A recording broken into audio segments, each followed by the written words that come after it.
नमस्कार, किरण यादव नाम है मेरा और आप देख रहे हैं नेक्स्ट 9 न्यूज। राष्ट्रपति द्रौपदी मुर्मू ने स्वतंत्रता दिवस से पहली शाम को देश को संबोधित किया। अपने पहले संबोधन में उन्होंने महिलाओं के अधिकारों से लेकर आदिवासी समुदाय के योगदान पर बात की। वहीं ये भी कहा कि कोरोना के दौर में जब पूरी दुनिया संकट से जूझ रही थी, तब भारत ने खुद को संभाला। अब भारत दुनिया की सबसे तेज बढ़ती अर्थव्यवस्थाओं में से एक है। राष्ट्रपति ने कहा कि ज्यादातर लोकतांत्रिक देशों में महिलाओं को वोटिंग राइट्स हासिल करने के लिए लंबे समय तक संघर्ष करना पड़ा था, लेकिन भारत ने गणतंत्र की शुरुआत से पहले ही सार्वभौमिक वयस्क मताधिकार को अपनाया। इससे शुरुआत से ही महिलाओं को वोट देने का अधिकार मिला। साथ ही कहा कि देश की बहुत सी उम्मीदें बेटियों पर टिकी हुई है। मौका मिलने पर वो शानदार सफलता हासिल कर सकती है। आज बेटियां फाइटर पायलट से लेकर स्पेस साइंटिस्ट तक हर काम में अपना परचम लहरा रही है। देश के हर नागरिक से मेरा अनुरोध है कि वो अपने मूल कर्तव्यों के बारे में जाने, उनका पालन करे, जिससे हमारा राष्ट्र नई ऊंचाइयों को छू सके। आज देश में स्वास्थ्य, शिक्षा और अर्थव्यवस्था तथा इनके साथ जुड़े अन्य क्षेत्रों में जो अच्छे बदलाव दिखाई दे रहे हैं, उनके मूल से सुशासन पर विशेष बल दिए जाने की प्रमुख भूमिका है। फिलहाल के लिए इस रिपोर्ट में इतना ही, लेकिन देश और दुनिया से जुड़ी तमाम बड़ी खबरों के लिए देखते रहिए नेक्स्ट 9 न्यूज। सामाजिक सद्भाव, मानव सशक्तिकरण और एकता को बढ़ावा देना है। 15 अगस्त 1947 के दिन हमने औपनिवेशिक शासन की बेड़ियों को काट दिया था। उस दिन हमने अपनी नियति को नया स्वरूप देने का निर्णय लिया था। उस शुभ दिवस की वर्षगांठ मनाते हुए हम लोग सभी स्वाधीनता सेनानियों को सादर नमन करते हैं। उन्होंने अपना सर्वस्व बलिदान कर दिया ताकि हम सब एक स्वाधीन भारत में सांस ले सके। भारत की आज़ादी हमारे साथ साथ विश्व में लोकतंत्र के हर समर्थक के लिए उत्सव का विषय है। जब भारत स्वाधीन हुआ तो अनेक अंतर्राष्ट्रीय नेताओं और विचारकों ने हमारी लोकतांत्रिक शासन प्रणाली की सफलता के विषय में आशंका व्यक्त की थी। उनकी इस आशंका के कई कारण भी थे। उन दिनों लोकतंत्र आर्थिक रूप से उन्नत राष्ट्र तक ही सीमित था। विदेशी शासकों ने वर्षों तक भारत का शोषण किया था। इस कारण भारत के लोग गरीबी और अशिक्षा से जूझ रहे थे, लेकिन भारतवासियों ने उन लोगों की आशंकाओं को गलत साबित कर दिया। भारत की मिट्टी में लोकतंत्र की जोड़ें लगातार गहरी और मजबूत होती गई। अधिकांश लोकतांत्रिक देशों में वोट देने का अधिकार प्राप्त करने के लिए महिलाओं को लंबे समय तक संघर्ष करना पड़ा, लेकिन हमारे गणतंत्र की शुरुआत से ही भारत ने सार्वभौमिक वयस्क मताधिकार को अपनाया। इस प्रकार आधुनिक भारत के निर्माताओं ने प्रत्येक वयस्क नागरिकों को राष्ट्र निर्माण की सामूहिक प्रक्रिया में भाग लेने का अवसर प्रदान किया। भारत को यह श्रेय जाता है कि उसने विश्व समुदाय को लोकतांत्रिक की वास्तविक क्षमता से परिचित कराया। मैं मानती हूँ कि भारत की ये उपलब्धि केवल संयोग नहीं थी। सभ्यता के आरंभ में ही भारत भूमि के संतों और महात्माओं ने सभी प्राणियों की समता व एकता पर आधारित जीवन दृष्टि विकसित कर ली थी। महात्मा गांधी जैसे महानायक के नेतृत्व में हुई स्वाधीनता संग्राम के दौरान हमारे प्राचीन जीवन मूल्यों को आधुनिक युग में फिर से स्थापित किया गया। इसी कारण से हमारे लोकतंत्र में भारतीयता के तत्व दिखाई देते हैं। गांधी जी सत्ता के विकेंद्रीकरण और जनसाधारण को अधिकार संपन्न बनाने के पक्षधर थे। पिछले 75 सप्ताह से हमारे देश में स्वाधीनता संग्राम के महान आदर्शों का स्मरण किया जा रहा है। आज़ादी का अमृत महोत्सव मार्च 2021 में दांडी यात्रा की स्मृति को फिर से जीवंत रूप देकर शुरू किया गया है। उस युगांतरकारी आंदोलन में हमारे संघर्ष को विश्व पटल पर स्थापित किया था। उसे सम्मान देकर हमारे इस महोत्सव की शुरुआत की गई। ये महोत्सव भारत की जनता को समर्पित है।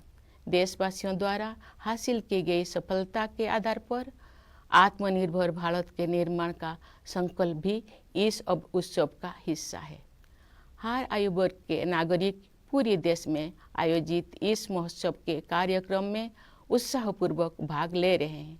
ये भव्य महोत्सव अब हर घर तिरंगा अभियान के साथ आगे बढ़ रहा है। आज देश के कोने कोने में हमारा तिरंगा शान से लहरा रहा है। स्वाधीनता आंदोलन के आदर्शों के प्रति इतने व्यापक स्तर पर लोगों में जागरूकता को देखकर हमारे स्वाधीनता सेनानी अवश्य प्रफुल्लित हुए होते। हमारा गौरवशाली स्वाधीनता संग्राम इस विशाल भारत भूमि में बहादुरी के साथ संचालित होता रहा। अनेक महान स्वाधीनता सेनानियों ने वीरता के उदाहरण प्रस्तुत किए और राष्ट्र जागरण की मशाल अगली पीढ़ी को सौंपे। अनेक वीर योद्धाओं तथा उनके संघर्षों, विशेषकर किसानों और आदिवासी समुदाय के वीरों का योगदान एक लंबे समय तक सामूहिक स्मृति से बाहर रहा।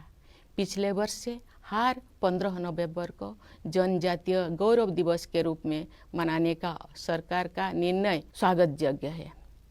हमारे जनजातीय महानायक केवल स्थानीय या क्षेत्रीय प्रतीक नहीं है, बल्कि ये पूरे देश के लिए प्रेरणा का स्रोत है। प्यारे देशवासियों, एक राष्ट्र के लिए, विशेष रूप से भारत जैसे प्राचीन देश के लंबे इतिहास में 75 वर्ष का समय बहुत छोटा प्रतीत होता है, लेकिन व्यक्तिगत स्तर पर ये कालखंड एक जीवन यात्रा जैसा है। हमारे वरिष्ठ नागरिकों ने अपने जीवन काल में अद्भुत परिवर्तन देखे हैं। ये गवाह है कि कैसे आज़ादी के बाद सभी पीढ़ियों ने कड़ी मेहनत की, विशाल चुनौतियों का सामना किया और स्वयं अपने भाग्य विधाता बने। इस दौर में हमने जो कुछ सीखा है वो सब उपयोगी साबित होगा, क्योंकि हम राष्ट्र की यात्रा में एक ऐतिहासिक पड़ाव की ओर आगे बढ़ रहे हैं। हम सब 2047 में स्वाधीनता के शताब्दी उत्सव तक की 25 वर्षों की अवधि यानी भारत के अमृत काल में प्रवेश कर रहे हैं। हमारा संकल्प है कि वर्ष 2047 तक हम अपने स्वाधीनता सेनानियों के सपनों को पूरी तरह साकार कर लेंगे। इसी कालखंड में हम बाबा साहेब भीमराव अंबेडकर के नेतृत्व में संविधान का निर्माण करने वाला विभूतियों के विजन को साकार कर चुके होंगे। एक आत्मनिर्भर भारत के निर्माण में हम पहले से ही तत्पर हैं। वो एक ऐसा भारत होगा जो अपनी संभावनाओं को साकार कर चुका होगा। दुनिया ने हाल के वर्षों में एक नए भारत को उभरते हुए देखा है। खासकर कोविड-19 के प्रकोप के बाद इस महामारी का सामना हमने जिस तरह किया है उसकी सर्वत्र सराहना की गई है। हमने देश में ही निर्मित वैक्सीन के साथ मानव इतिहास का सबसे बड़ा टीकाकरण अभियान शुरू किया। पिछले महीने हमने 200 करोड़ वैक्सीन कवरेज का आंकड़ा पार कर दिया है। इस महामारी का सामना करने में हमारी उपलब्धियां विश्व के अनेक विकसित देशों से अधिक रही है। इस प्रशंसनीय उपलब्धि के लिए हम अपने वैज्ञानिकों, डॉक्टरों, नर्सों, पैरामेडिक्स और टीकाकरण से जुड़े कर्मचारियों के आभार हैं। इस आपदा में कोरोना योद्धाओं द्वारा किया गया योगदान विशेष रूप से प्रशंसनीय है। कोरोना महामारी ने पूरे विश्व में मानव जीवन और अर्थव्यवस्थाओं पर कठोर प्रहार किया है।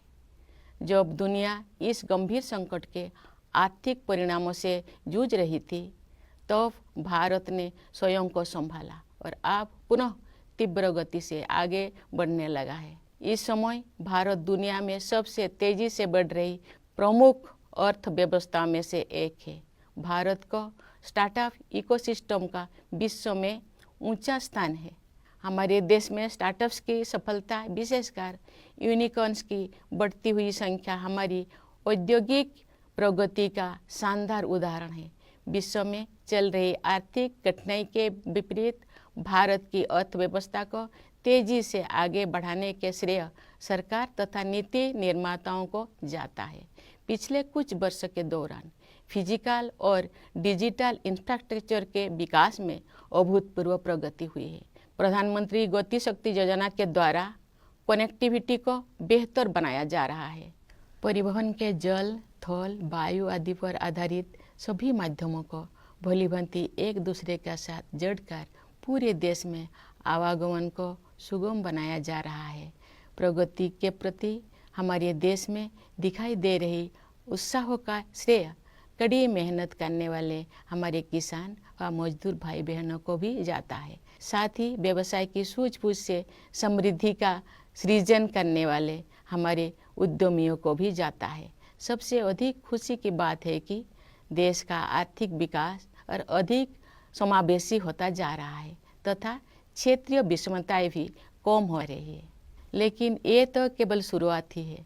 दूरगामी परिणाम वाले सुधारों और नीतियों द्वारा इन परिवर्तनों की आधार भूमि पहले से ही तैयार की जा रही थी। उदाहरण के लिए डिजिटल इंडिया अभियान द्वारा ज्ञान पर आधारित अर्थव्यवस्था की आधारशिला स्थापित की जा रही है।